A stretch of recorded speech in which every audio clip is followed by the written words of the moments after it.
What's up, dirtbags? Episode 112. 112. Midwest Angler Podcast. Scott Sturman, Matt Deitch. We're here. What's up?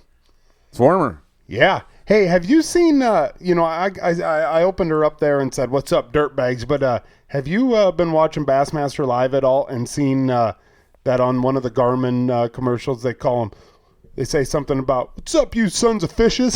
Something like that. I like that a lot. The one with Bill Dance. That's Yep. great. And the game warden comes up. He's like, can I see you boys' license? Are you boys got license? Nope. And he jumps in. Right. No, I like that. I like it a lot. So, all righty. Well, hey, guys, Hooked on Hardwater episode today. That's coming up at the end of this week. We've got a Bassmaster tournament at the end of this week. So it's going to be a busy week. It is. And you smell that, Matt? Yep. We got skunked yesterday. We did. We got skunked yesterday out on Okoboji. I mean, like full-on skunked. Like, not just like, hey, it wasn't a good day. We went into it planning on doing tip-ups, and tip-ups only for pike. And we couldn't get a bass. We couldn't get nothing to go. I mean, it was flat out like... The Okoboji pike mixer did not go so well. No, it sucked. It sucked bad. Makes me want to... It's a good thing nobody showed up. Well, I mean, Tanner came out, Top came out, my brother was along, and if you had at all thought about coming out there and meeting up with us, you didn't miss a dang thing. Oh, you missed us. You would have been entertained. You would have been... Missed some hot dogs. Yep. You would have enjoyed yourself. Yep. Just not the fishing. Yep. So, that's enough of that. We'll talk about it a little bit later on in the show because I know that our guest is also... he also did a little tip-up fishing here in the last little bit, but that's enough of it for now. Like, I don't want to talk about it. That's right. I don't want to talk about it. Bassmaster tournament this weekend. They're at the Tennessee River, I believe. At the Tennessee River out of Knoxville, Tennessee, I believe, right? Yeah, I believe so. Yep. So if you guys are in fantasy fishing, get your lineup set or you're going to be dropping to the bottom. And, they say the cream always rises to the top, and I don't know. Here I am in second place. Well, only one place to go. Yep. Up. And a lot of places to go backwards. Down. So I'm in second place to Stu, though, and that's just... I think it's like that kissing your everybody. Sister. I mean, it just... That hurts everybody. Yeah, it sucks. It sucks bad. It sucks bad. This is the week, I feel like the other guys in the pool are even kind of pulling for me to just pass up Stu. Just anybody. They're pulling for anybody. To right. pass I mean, Stu. they don't care. Just gotta make it happen. Sorry, Stu. Sorry about your luck. But nope. Like I said, get your lineup set. Hey, I got something coming through here. So I can't say who, but a plastics maker. Custom, plastics, plastic baits, soft plastics. I'm just going to put this out there. He makes some ice fishing baits. I'm not saying who. I'm sworn to secrecy. But he makes them, and he's from the East Coast, and he doesn't have any hair. We'll put it that way. So, like I said, I didn't say who. But this guy has graciously donated a whole bunch of bass baits to us. And I think they're even going to be labeled, custom labels on them, dirtbag baits. Ooh. And he's going to send them out to us. And the weekly winner for every tournament is going to get a big old variety pack of bass baits. And I don't know. I'm pumped up about that. I appreciate this anonymous donor donating these baits. But, hey. That's freaking awesome. It's very cool. It's like Christmas. It is. It's like Christmas in Exciting. February. Dang right. It's exciting. And we can make it Christmas all the way till Second August because that's Christmas. how long these tournaments go for. There's 8 more. Guys, if you're not signed up, get signed up because you can get some custom bass baits. They probably work for walleye, guys. Settle down. So, all right. That's that. And now we're moving along to Hooked on Hardwater. Hooked on Hardwater. Hooked on Hardwater. We are going to be leaving this Thursday morning. Me, Matt, and Scott Mockentune. If you don't know Scott Mockentune, he's from Minneapolis, Minnesota, the big city of Minneapolis. The metro. Grew up right in downtown. Right on Hennepin Avenue. Yeah. Spent most of his youth. Exactly. In the shadows of the skyscrapers. And, he's a big city kid, but... he's coming down here and hopping in with the country boys and heading west. So, we're gonna take off like a rocket sled on rails on Thursday morning. We're gonna get out there in time to fish the tournament, and so Thursday we got the tournament. Right. Tournament's Thursday night. I think I don't know. I've not even asked Craig about this, but we've gotten some barbecue before. Done a whole bunch of. Everyone kind of gets together, eats, says hi, whatever. Friday morning, we kind of go off, fish our own stuff. Friday night, we meet our boys. Saturday morning is the actual event. Saturday evening is the banquet. And if you want to go to the banquet, I don't know, call the Club for Boys, something. You can I think they still got some tickets. We'll ask Craig about that. Yep. But, no, that's that.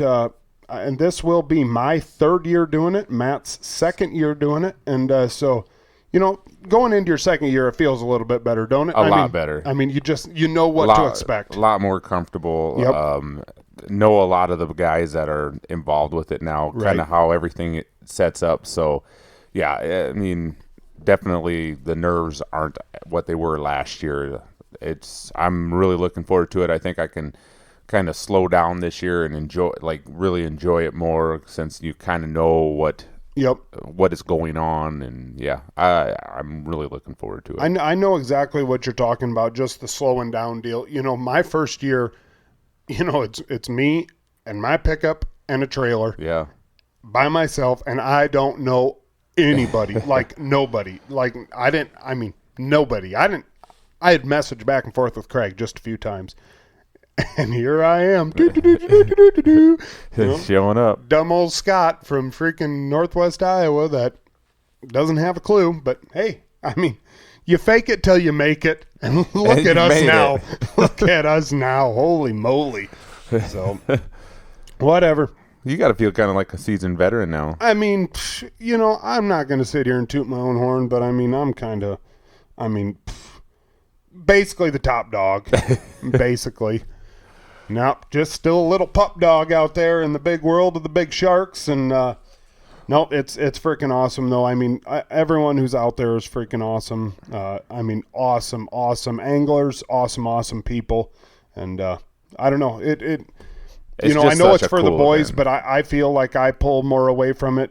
Just for me and my heart. I pull more away from it. But you learn. These guys are awesome anglers, and you learn from every single one of them that you go out and you hit the ice with. They're doing stuff different than what I'm doing, and I'm learning, and I love it. Yeah, I guess that's all there is to be said. Looking forward to it. It's just one of those events. If you can make it to the banquet, make it to the banquet. Oh, dude, that's me and Kayla the first year. I wasn't a pro. I wasn't anything. I was just me and Kayla. We just drove out there just to go to the banquet because I had seen it on Facebook, and I thought, man, this is something that I have got to go and see and be a part of. And so that's how it happened. Yeah. So just the backdrop of the Black Hills. It's just a cool place to be, and just a fun event. Hopefully the weather's like it was last year. I think it's going to be. I do see that Saturday is the coldest day, but there's a lot of days, that are, mid-30s, even, I think down in Rapid, even low 40s. So, hey, I think we're going to have pretty good driving weather. That's the key. That's the key. That happens. Very rarely. We were surprised last year that it doesn't. The roads up in the hills were a little slick. My first year was garbage. Was it? Oh, my God. It was so bad, so bad. Like, they had gotten freezing rain, and it was just nonstop ice all the way out there. And then it snowed on top of it. We ended up having to stay an extra day. You did. Yep. So, but I did catch a Laker on that extra day. So, all right. Hey, It wasn't a total Positivity. kick. It wasn't a total kick to the nuts. That's right. Well, I guess we can sit here and we can talk about Hooked on Hardwater all we want, but in order to truly talk about Hooked on Hardwater, we got to have the captain of Hooked on Hardwater. That's Mr. Craig Euler, and we're going to get over to him. Hey, Craig, how's it going, man? I am very good. How are you fellas? Well, doing all right. I mean, the day was going pretty good, and we had some good anglers back out on us, and so it was like, hey, man, what are we gonna do? All right, let's find the B-roll guys, and Craig. Hey, Craig. You're kind of like the field goal kicker for us. We can't get a touchdown, so we'll just settle for the 3 points. Yeah, no, old reliable. I guess that's what I am. I guess if I gotta be something, it might as well be that.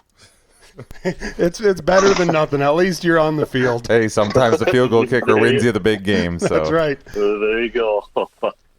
Well, Craig, I don't know why I like you guys. Yeah, we can't figure it out either. You just you're like an old dog. You just keep coming back for more. Well, Craig, before we brought you in there, me and Matt were just kind of talking about Hooked on Hardwater and how much it means to us. But we got to ask you, man, when you started this, what is it, 7 or 8 years ago? This is year number 8. This is year number 8. Did you ever, in your wildest dreams, think, man, this is what it could end up being? No, and to be honest, I look back at when we first started, and my first instinct is to slap myself if I could go back 8 years and say, don't do it.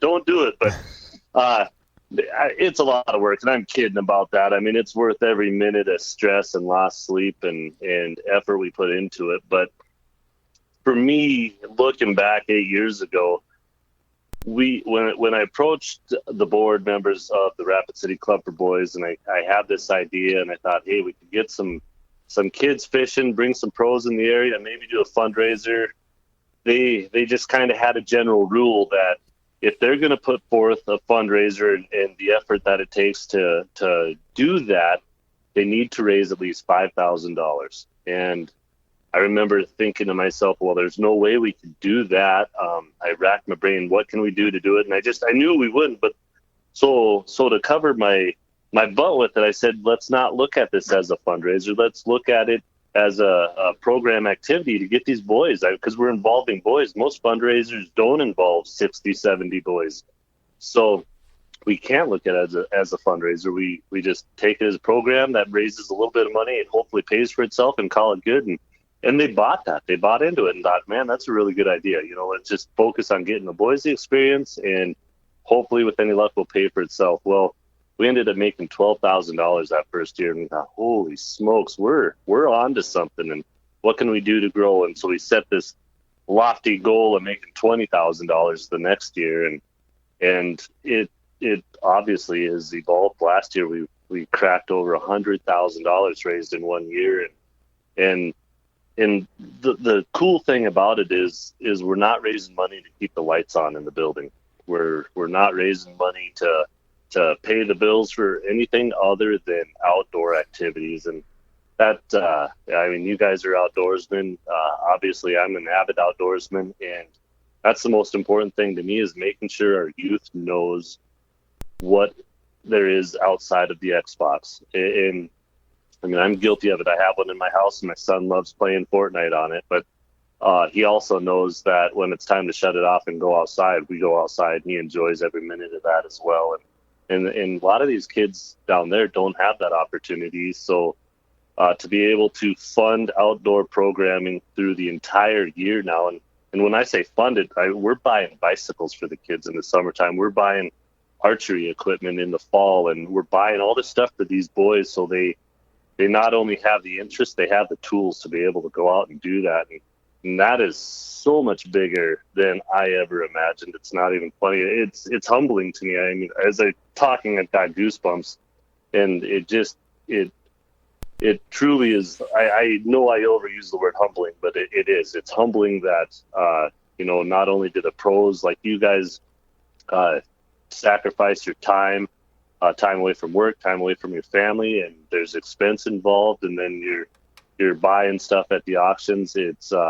it's humbling that you're willing to do that. But then just even our community, how much it's wrapped its arms around this event, it's pretty amazing, really. I just I don't have no other word than I'm a truly humbled man.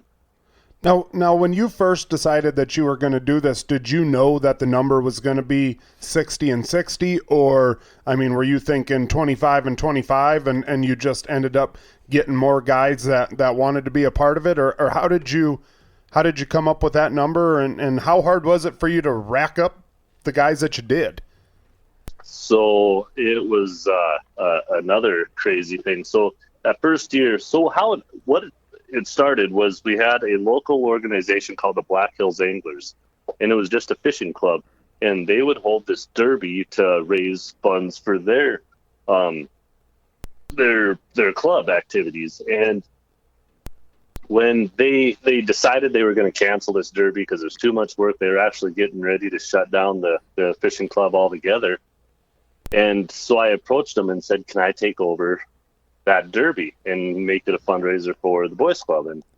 And I thought that would be, just a fun thing to do, host this derby, raise some funds. And they just said, it's not that easy. I thought, well, if we can get boys involved, then we could make it a little easier. And well, how do I get boys involved without mentors helping them? And so that's kind of how it parlayed into what it is now, because I thought, well, to get boys out there, I got to get mentors out there. Well, I didn't know that many people in the area that were, quote unquote pros that would be willing to take the time to teach these boys. So I thought, well, I'll just reach out to some of my friends through the various pro staffs that I held. And with that, I thought, well, let's start with 40. So our goal was 40 boys and 40 pros and see what happens. And I think I ended up with 36 pros and 42 boys or something like that. And then we thought, well, maybe we could bump it up to 50 the following year. And I was quickly found out that after the word spread of how heartwarming that event was and just the positivity that came out of it, then I had people knocking on my door asking to be a pro. And I'd go up to Clam for the pro day and, 20 people would approach me and say, hey, how do I get in on Hooked on Hardwater? So I was like, well, let's bump it up to 60. And we're just at that number just because you guys know where we're staying for cabins. I can't fit any more people in out there. So it's kind of what we're stuck at is 60. Logistically, if we could put 100 people out here, I would, but we can't because of all that. So. Right. So when you first pitched this, how many people were like, Craig, you are absolutely crazy, we can't be doing this? Or was it everyone besides you? I think the biggest thing was people were just saying, do you realize how much work this is going to be? And at that time... And did you realize how much work it was going to be? No, I didn't have a clue. Yeah. I still don't have a clue.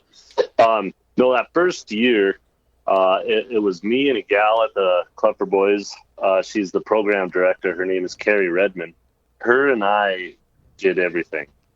And it was a crazy amount of work. And we've since evolved into, we have a true board that helps run it. We've got committees and subcommittees, and all said and done, I think we have 20 people that are actively involved in getting everything going and as it should be. So it's definitely grown. There's been some growing pains. We thought maybe the banquet wasn't quite worth doing it and doing stuff like that. So you guys, or Scott, you were there the one year we didn't have the banquet, and although it was fun, we've missed out on a lot of opportunity to raise funds for the event. And now we've got the ATV raffle, which that's a huge part of it, and that's really boosting the success of this whole event. So just a lot of things, like anything, you have growing pains and there's a learning curve, and every year we try to evolve as much as we can and stay with the times and just do what we can to make it as positive as an experience as possible, but then also as beneficial of an experience too for the Club for Boys. Awesome. Now the banquet, was back last year, but it's back bigger this year. Where's that going to be at? And anybody that's out in Rapid City can come, correct? Well, correct until we sell out, and there's more than likely we will sell out. We moved it to a bigger venue. It's still on the same at the fairgrounds at Rapid City. It's at the same fairgrounds complex, but we're on the east end of the complex now in what they call the Jamie Kerstad Event Center. And it's just a huge venue. I mean, it'll seat 3,000 people, but we went with bigger just because our goal was to hit 500 attendees, but then still be able to keep social distancing and everything like that as necessary. And right now, it's crazy. Last year, we sold 167 tickets to the banquet the day of the event. Right now, we're 130 tickets from being sold out. So, wow. If a person wants to go, they need to get their tickets now. That's for sure. Hopefully, I can't imagine it won't sell out. Hopefully, it does. And yeah, it's pretty crazy to think that this event or the venue we had last year, it was packed, and I think we had 400 people in there. And yeah, now it's going to be 100 more and a little bit bigger venue, so it should be a lot more comfortable too. Now, with everything that has been going on this last year, has it been more of a challenge this year for you setting it up, or haven't you hit a lot of speed bumps that you expected to? It actually hasn't. South Dakota, as you know, we've taken COVID seriously here, but also our governor has allowed us to take care of ourselves a little bit too, and so we've been able to continue on with all our planning. So we haven't run into anything like that. The pros, I think a lot of them are ready for a break, and that's one thing we did do with cabins this year is we've got an extra cabin, so we were able to not cram everyone in so tight and into these cabins for staying, and it was totally optional. Wouldn't judge anybody for not wanting to come out because of COVID or anything like that. And thankfully there hasn't been any issues like that at all. And yeah, we'll accommodate anyone and anyone's feelings and just make sure that they're all taken care of. We'll have hand sanitizing stations, and masks will be provided for people that want to wear a mask, and tables will be spread out. So stuff like that, we shouldn't have any issues at all. Nice. Now, I saw you put all the Cox boys all in the same cabin. Is that because there's a hitching post outside of that cabin? Well, not so much the hitching post, but they're calving right now. And I don't know if you've been around very many ranchers when they've been calving. They don't smell good. And I just didn't want to put that on anybody else or who wants to stay with a bunch of stinky cowboys, really? I mean, at the end of the day, I just figure that's the safest place to put them. You're not wrong there. You're not wrong. I'm kind of wondering if Matt's been calving. I couldn't figure out what was going on. It's out there doing ranch things in Northwest Iowa. Work hard, ranch hard. No, I'm probably the furthest from a rancher. So now, you talked a little bit about this last year, with everything going on in the world, and There's obviously a lot of disappointed people. Did you think at all about not pairing a boy with Buddy Signer just to not disappoint him? Well, the thought hadn't crossed my mind, but now that we're there, we're not too late. I mean, we can definitely put some actions into motion here. I could take two boys. I'm saying that. He big times everybody, so he's been social distancing from people for a long time. Yeah, so. I'm hoping he listens to this on the way out to the Black Hills and listens to that shot and just starts the weekend off right, because there's a lot of big time and gonna be happening this next weekend. The problem with Buddy not having a boy is he would just drive around and tell everybody what they're doing wrong. And say, oh, no, you need to be teaching your boy this thing. And then he'd drive to the next person, oh, you should be teaching your boy that. And he would probably get shoved down a hole before the day's over, really. He would. He probably wouldn't even show up. He'd big time the whole entire Hooked on Hardwater.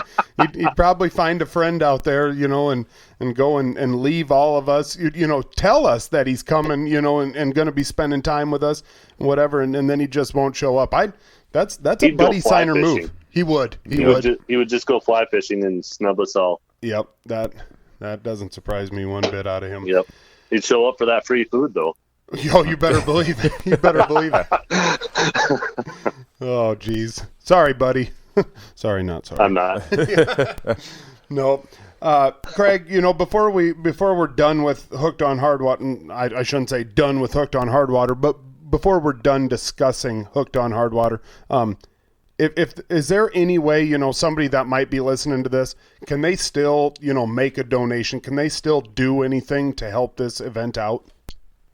The absolute best way to help out, and I get asked a lot from people, is how can they be a part of it? What can they do to help? And it's Sponsor Boy program, and it's $100 donation. That $100 goes to make sure that we have a warehouse full of coats and bibs and boots and gloves and stocking caps and everything that a boy needs to be comfortable out on the ice, because you guys know as well as anybody, if you get cold out on the ice, it's not fun.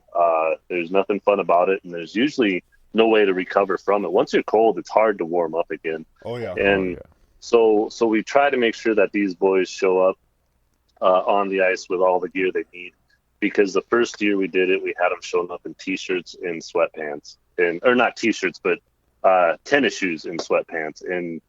And that first year, we got like 4 or 5 inches of snow on the ice, and we realized really, really quickly that we needed to be better prepared. And a lot of those funds will buy the clothes and everything needed for them, and then if the boys forgot them, they can leave the hats and coats and gloves back at the boys club. But if they truly don't have it, then they can take it home with them. That way they've got their clothing for the rest of the winter. And that's a pretty neat program that we started a few years back, and it's really taken off. It's just a good way to ensure these boys have the tools necessary to succeed out on the ice. Now, my first year and last year, when we got paired up with our boys the night, with the meet and greet, one of the things that we did was, we actually had a checkoff sheet to make sure that each boy had what they needed to. And if they didn't, you guys have like a big loan closet, like you were just referring to, that, if they need socks, if they need gloves, you guys have, a lot of used stuff, new stuff, but we can go in there, find the stuff that fits, and it's the boys for that Saturday. And did you say for the year if needed? Yeah, absolutely. If they don't have it, if they truly don't have the means to get that warm winter jacket, then yes, they can take it home with them, and it's theirs. And if they choose to return it at the end of the winter, that's on them, but it's not necessary by any means. That's because awesome. I mean, if they need it, then why not be the program that gives it to them? Absolutely. So, absolutely. Yep. I love it. Now, Craig, yesterday me and Matt went out and we ran a couple tip-ups, and this morning you were out running a couple tip-ups. Did you do any better than us? You had to ask that. No, it was. No, you couldn't do any worse than us. You might have tied us, but you couldn't do worse. The wind put up a couple flags, got us a little excited. Yeah, no, it was tough. And what's funny, and I try to be as scientific thinking and come up with the reasoning behind a lot of things, and we just got our butts kicked. Chris Peters was out there yesterday with his wife and some friends of theirs, and they had themselves a day out on the ice. I don't know how many fish they caught, but they caught a lot of walleyes in that 18 to 22 inch range, and they just knocked it dead. And we were kind of planning on going up to Ormond anyway, but then you hear a story like what Chris had and the day he had, like, oh yeah, we're going there. So we met up with Chris this morning, and the wind was blowing, and I think it was a little bit colder out. It was definitely colder because of the wind, but I think the temps were just a little bit chillier than it was yesterday, and it did nothing but blow all day, and it was just miserable. We'd hide out inside the cab of my side-by-side just to get a break from the wind, and we'd caught I didn't catch anything. Brian caught a 6-inch walleye and maybe a 13-inch walleye, and that was the only fish we saw all day long. It was horrible. Just not fun at all. I don't know. It goes to I'm a firm believer in barometric pressure when it comes to fish bites and how it affects that. And And if there's a strong pressure system moving in with that wind and it shuts those bites down, that was the epitome of that today. So that's my excuse anyway. So I don't know what you guys' excuse is. That must have been it too. Yeah, same thing. That dang barometric pressure. Jeez, I'm looking at the weather app. It looked like it was bluebird skies over there yesterday. I guess I don't know what you guys are talking about, but whatever. Tell yourself what you want. Yeah, well, we weren't fishing at home. You don't know. Well, the sun was in our fishing. eyes when we were trying to set up the tip-ups, and that had a major effect on it. Had the tip-ups facing the wrong direction. Yep. That's what it was. That's what it was. It was a rookie mistake, but we didn't want to look like pros out there. People just follow you around when that happens. Right? And I mean, we have that, we have that the way it is. I mean, they see Matt and they're like, hey, that guy must need some help out there. And they get following us around. And it's like, no, guys. Yeah. It works. It's kind of like a Hooked on Hardwater program whenever Matt hits the water. He gets a pro, gets paired up with him, and they just kind of take him out there. Most of the time, I'm the pro. They don't know that they're paired up with me. I'm just following them around, stealing their spots.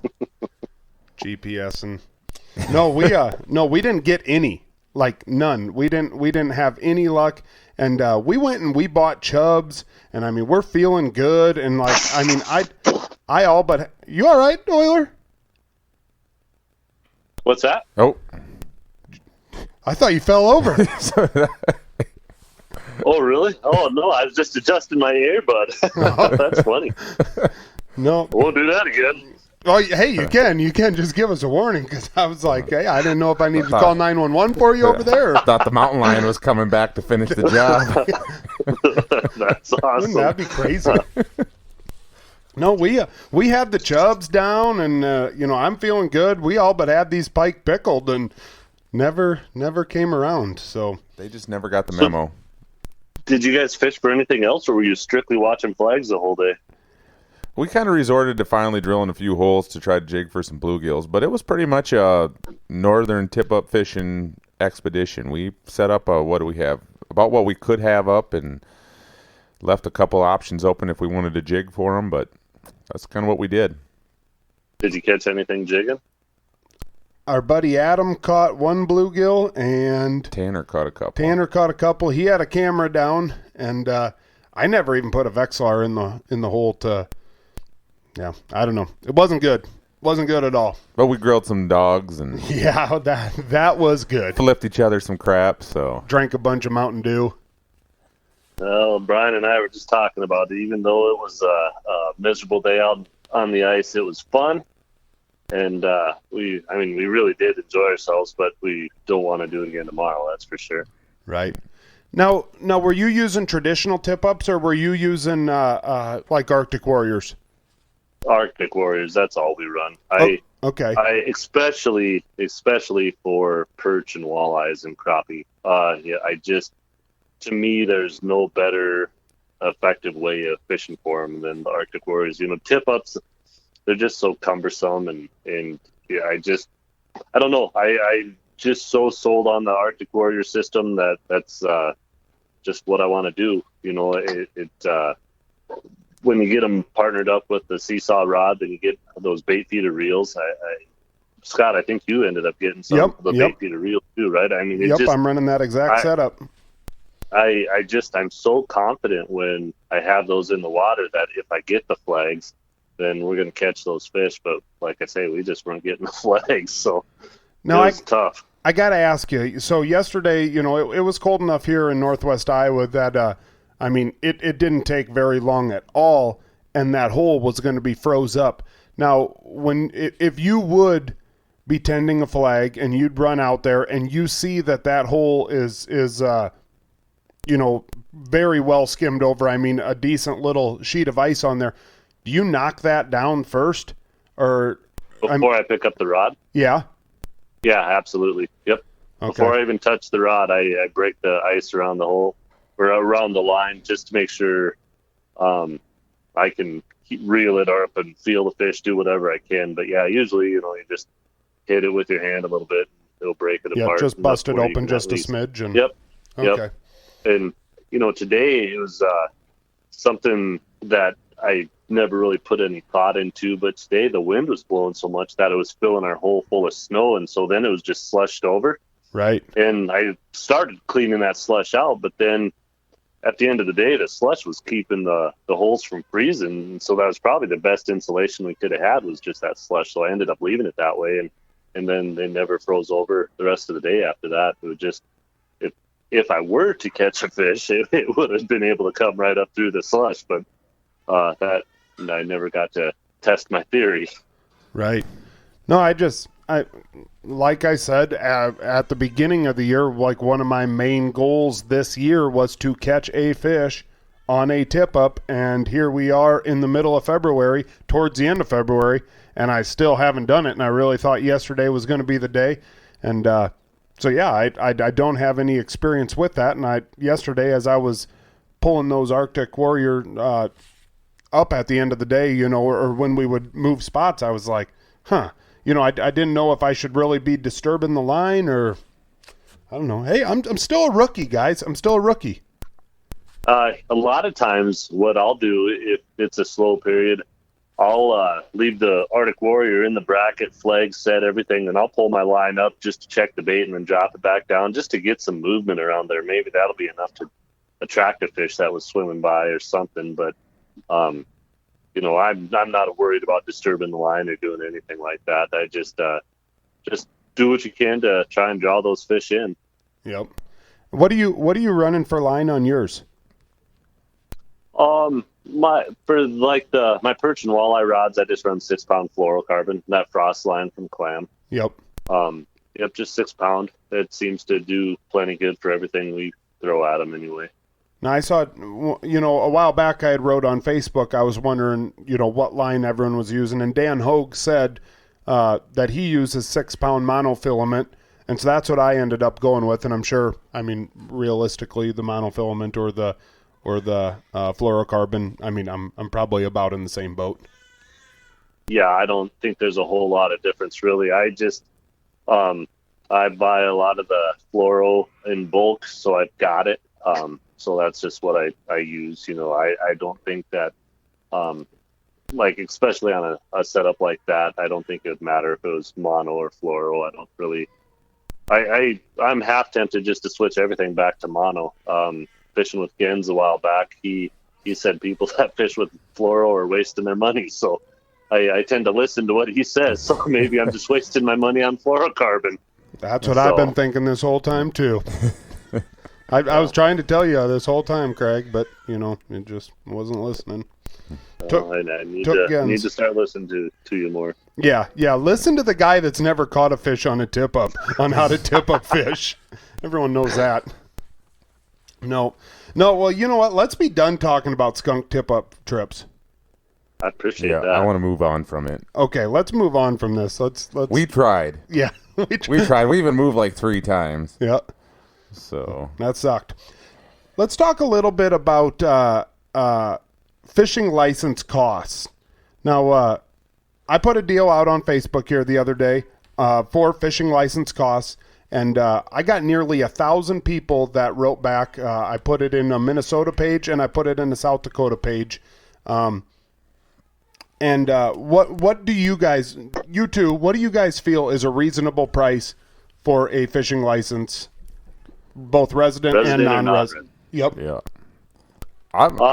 You go ahead, Greg. Oh, sorry.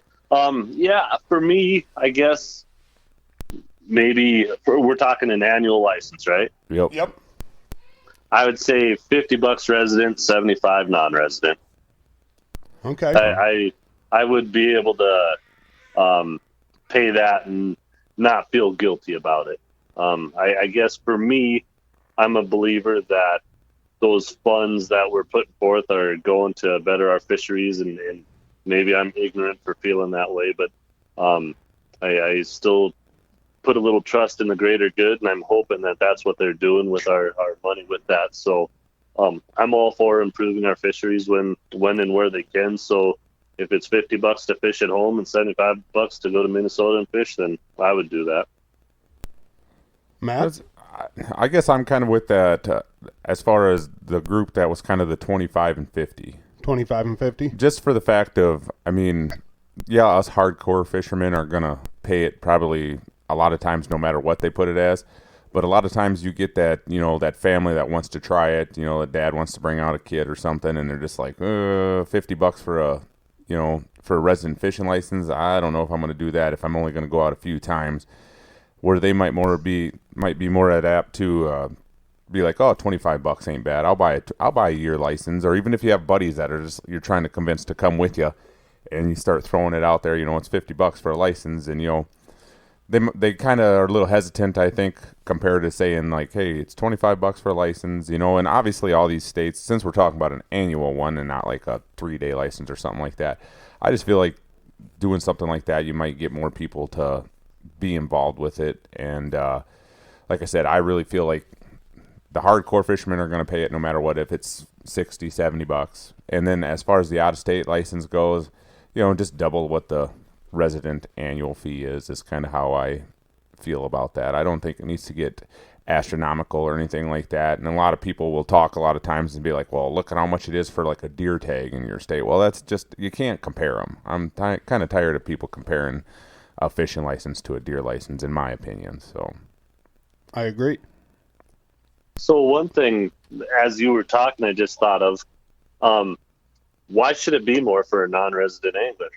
You think about it, I'm going to fish a hell of a lot less than the resident anglers are in your area, so why should I pay more to fish there for a few days? No, that's a valuable... I'm just so used to paying more for it, but so I didn't even think twice when I came up with my answer to you, but, maybe it should be the same, really, at the end of the day.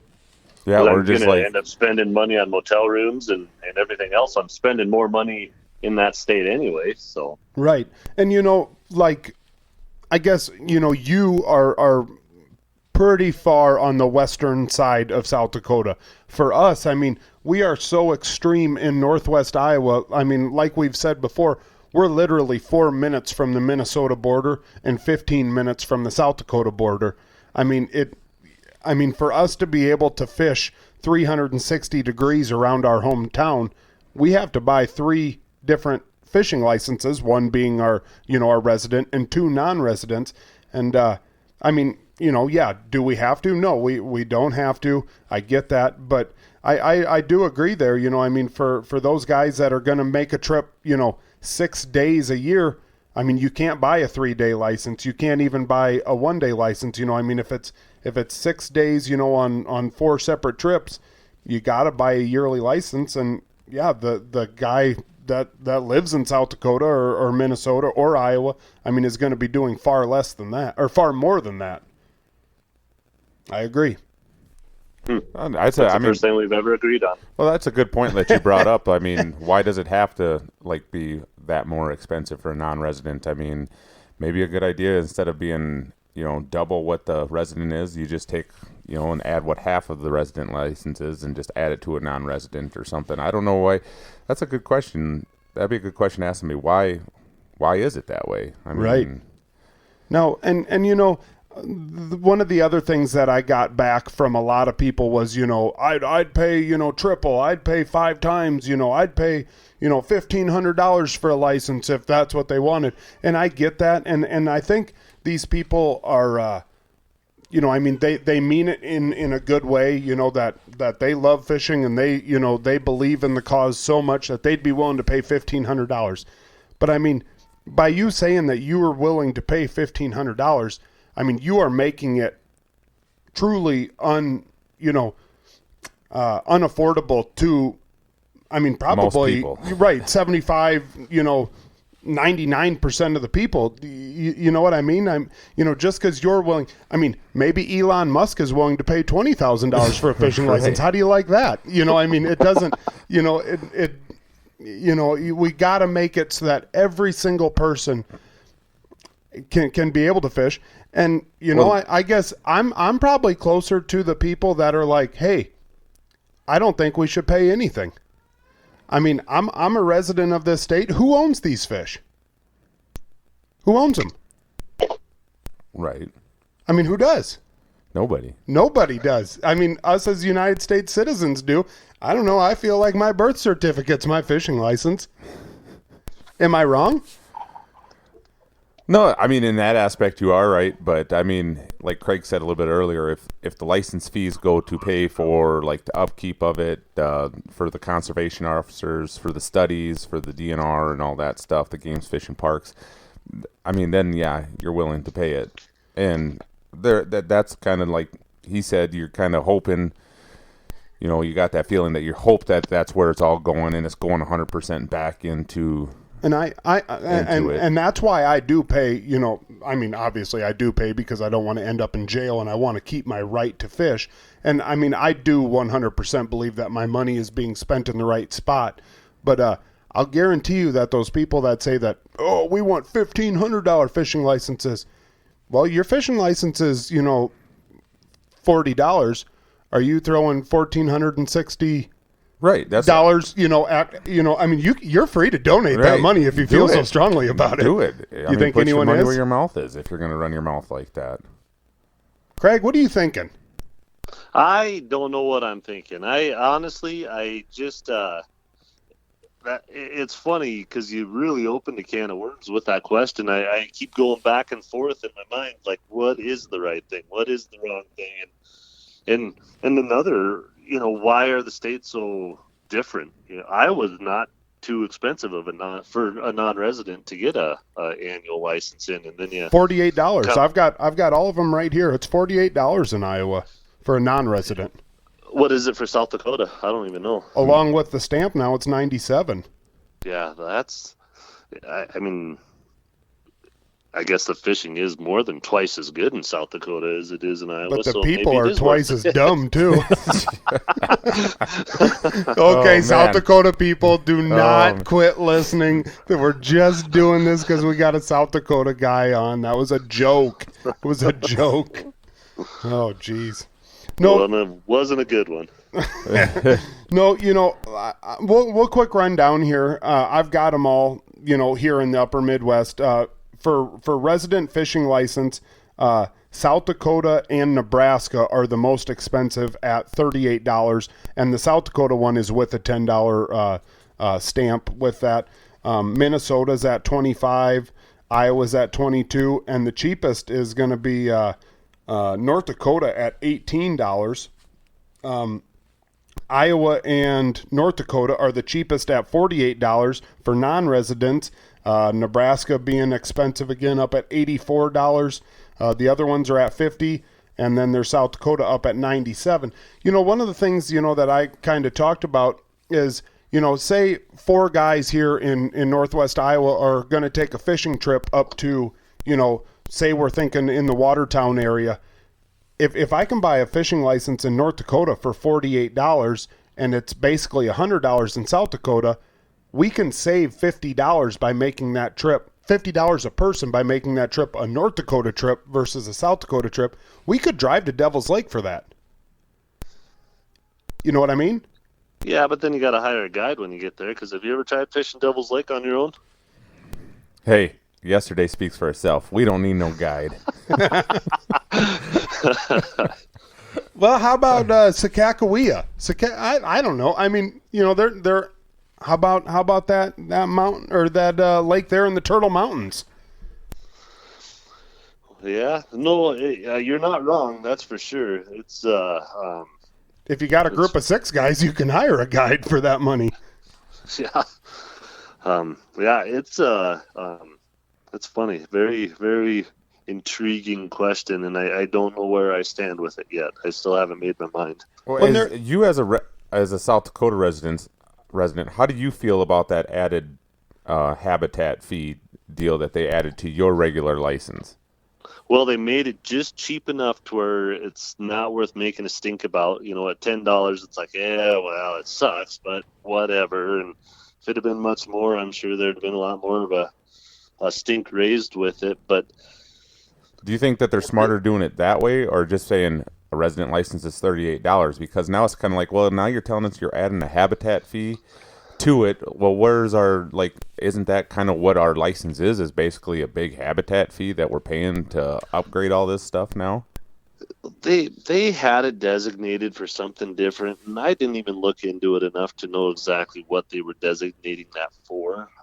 I wish I did off the top of my head, but There again, I'm probably ignorant, but I believe they're doing the right thing by what they're doing. So I just am going with it and not going to let it bother me too much. But um, yeah, it's just I'm probably of that extreme where whatever they're going to charge me, I'm going to pay it, and I'm not going to stop fishing. So I probably haven't got upset about it like I should be, just because it is what it is, because no matter what, I'm going fishing tomorrow and there's nothing going to stop me. So if it's $10 more, then it's $10 more and I'm going fishing. Right. I mean, we're that way. In Iowa, we have a habitat fee for hunting. I mean, you can buy a small games license, but then you got to buy a habitat fee to hunt certain things. So, Craig, being a South Dakota resident, how much do you dislike out-of-staters fishing your bodies of water? Doesn't bother me a bit. Now, one thing that I bring in 60 of them here next weekend, so obviously it doesn't bother me. Now, one thing that I noticed, though, like I said, I posted this in a South Dakota deal and I posted this in a Minnesota deal. The South Dakota guys, they really don't like us out-of-staters. The Minnesota people seem to embrace it a little bit more. Have you ever seen that? I mean, is that anything that you've really experienced? Well, I think a lot of it I haven't, and just for the simple reason is Western South Dakota isn't the destination. When people talk about coming to South Dakota, they're going to the river. They kind of stop at the river and stay east of there, or go to the Webster area, stuff like that.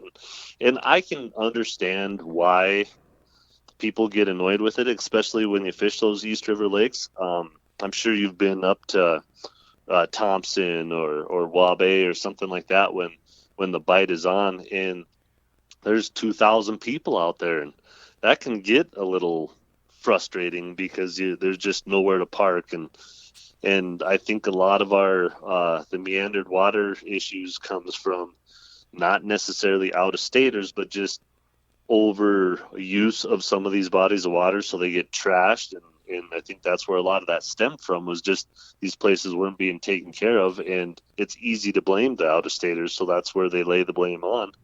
And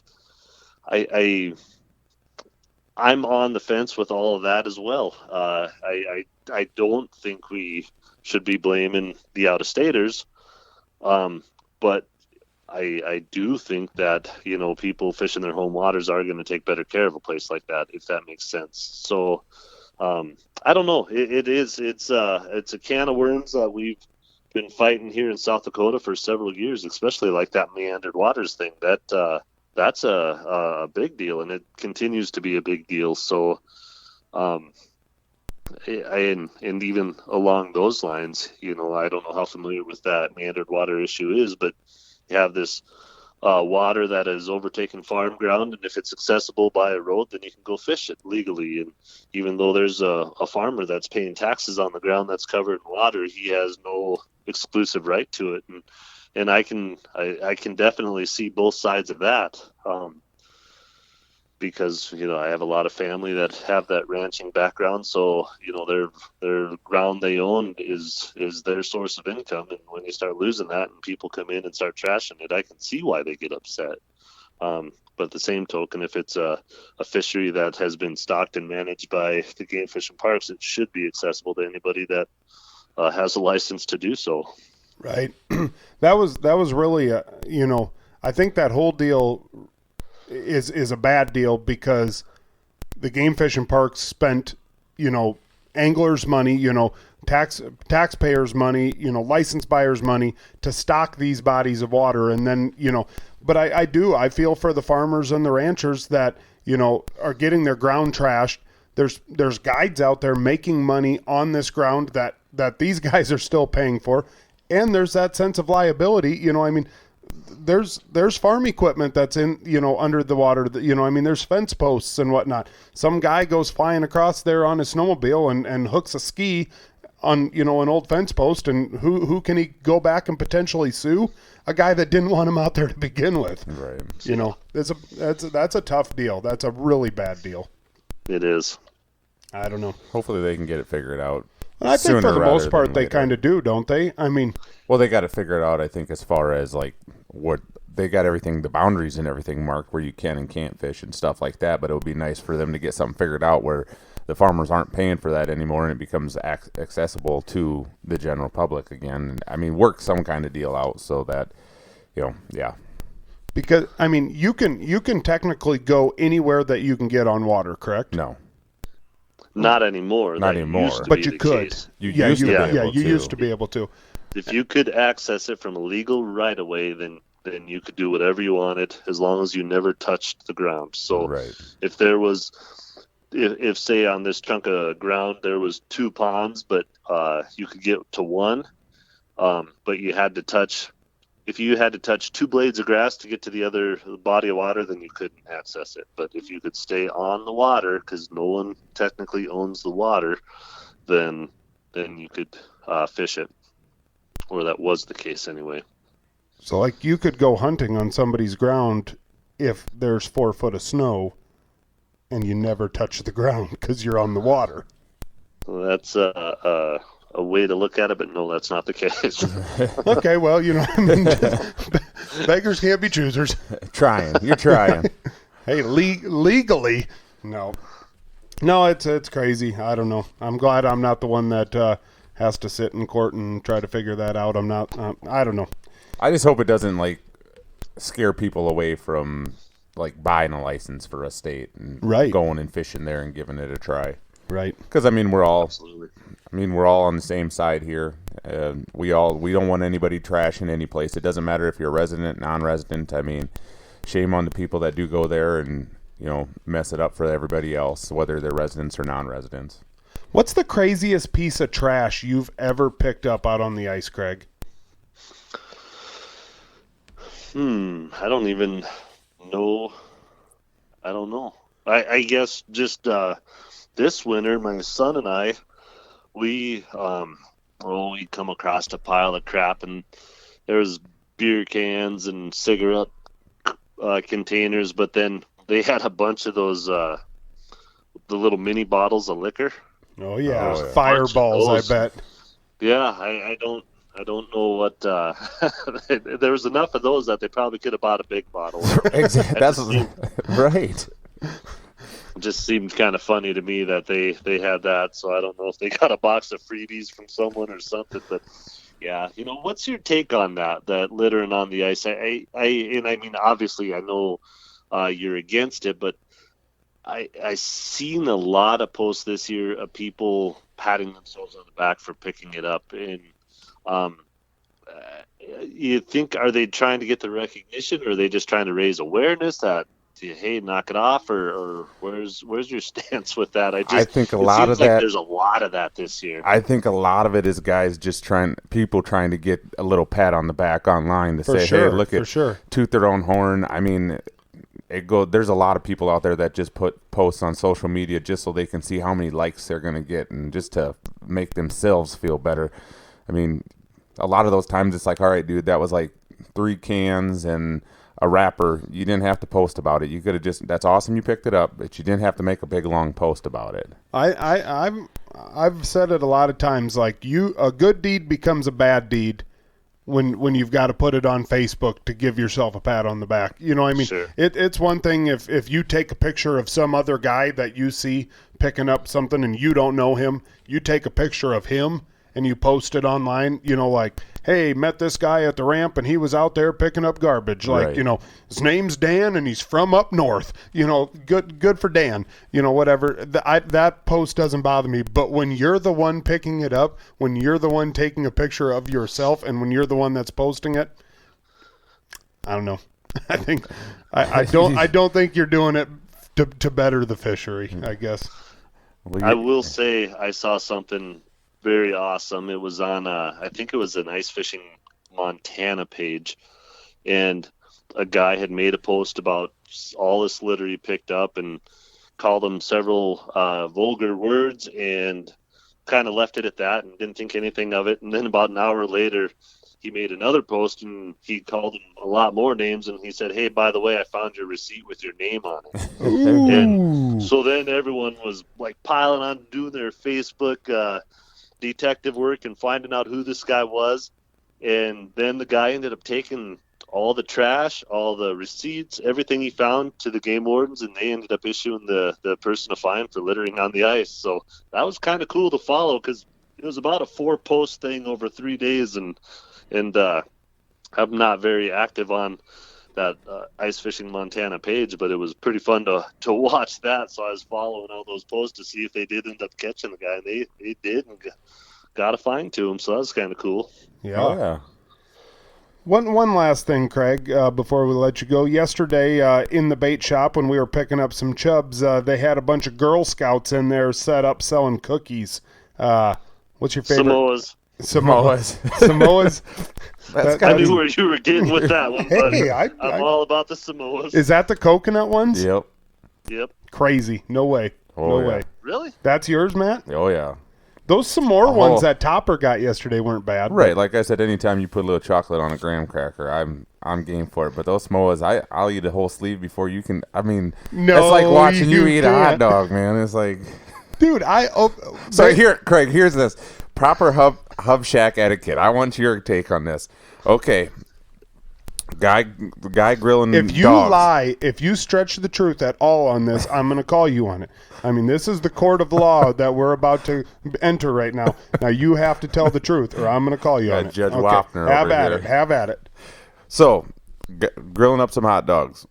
Hot dogs are done. The guy grilling them, hands them to the guy beside you. Do you take that as your hot dog, or do you keep passing along to the guy the furthest away in the shack? I'm kind of a belief you come get your own damn hot dog. That's what I'm talking about, Craig. I mean, COVID, damn it. Right. I mean, I had to disinfect I didn't Scott's disinfect hot my dog. hands, and I mean, A, you got that. B, it's my shack. C, it's my grill. I mean, We did have your ATV out there. my too, ATV so- out there. so I mean, for Pete's sakes, you guys. do I mean, get first hot dog. the king eats when the king wants to eat. I knew that. I mean, us peasants in the corner Yeah, just need I to mean, wait. you're nothing but Get scraps. You're nothing but a jester. I mean, you're the. I don't know. Just bring me along for the entertainment. That- So, I mean, so at apparently we had best. some drama in the shack yesterday, huh, fellas? I mean, people get jealous, Craig. I mean, you know how it is being a heavy hitter like you are. I mean, you're the heavy hitter of Western Nebraska. I'm the heavy hitter. Nebraska? Do you just Oh, call yeah, them oh, Western yeah. Nebraska? Of Whoa. Western Nebraska. I say, Whoa. whoa, my bad. What? That's fighting words. That's all I'm He's gonna definitely say. going to punch you when My- you see him this week. I'm gonna stone cold sack tap him. I've got strict messages from one of Craig's buddies, to whisper in Craig's ear a special message. Ooh. Somebody that's not going to be making it out to the Black Hills. Not going to be making it out for the Hooked on Hardwater. So Gotta- Well, you haven't heard he is going to be here. that's right. That's right. I did hear that. He is be going here. to be there. Yeah, he didn't think he was going to make it, but he is going to make it. He That's faked us out. That's funny. That's All right. That's good. No, yeah, I don't know. Do we want to do good news stories this week, or are we just going to call the good news story the fact that it's Hooked on Hardwater week I and we're think going that's to be what we're rocking gonna and call rolling? it.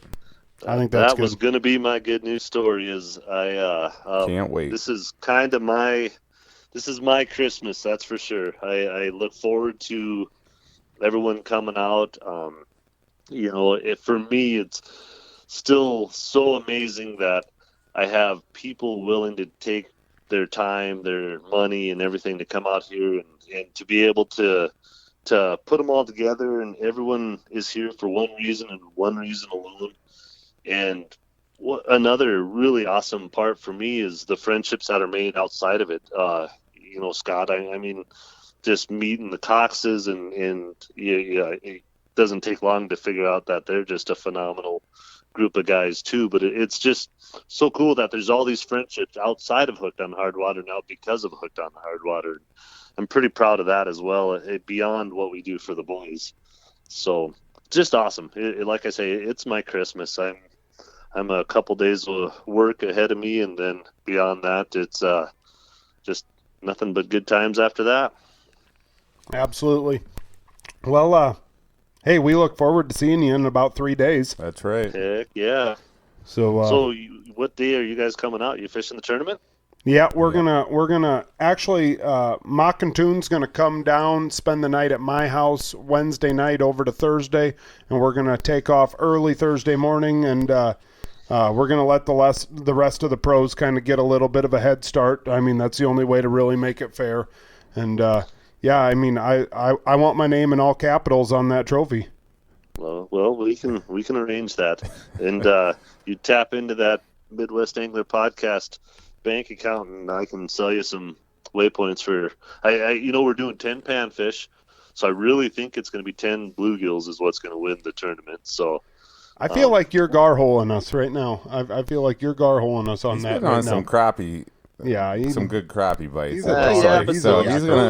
He's gonna pull in some big crappies. 4 lakes here, so it's the Black Hills Big Four is Sheridan, Stockade, Pactola, and Deerfield. So my crappies are safe. Can you fish it? Well, I mean, I could, but by the time I set up the weigh station and all that stuff, this isn't about me. I don't want my name on that trophy. That'd just be weird. So I'll leave it up to you guys. Okay, at Texas Roadhouse, I've got my name on the wall at the one in Sioux Falls for eating a 40-ounce sirloin and 2 sides. And it says Scott Sturman, 40-ounce sirloin, and then below it says, gotta let the big dogs eat. So, I mean, I'm kind of used to this type of deal, like getting my name on stuff. So, I mean, I really feel like I'm the front runner this year. Gotta let the big dogs catch. Yeah. Scott Sturman. Hook 'em and cook 'em, baby. All righty, man. Fellas, you just keep that positive attitude. That's yeah. Winners win, man. All right. We'll talk to you later, buddy. Hey, drive safe, fellas. See ya. Bye.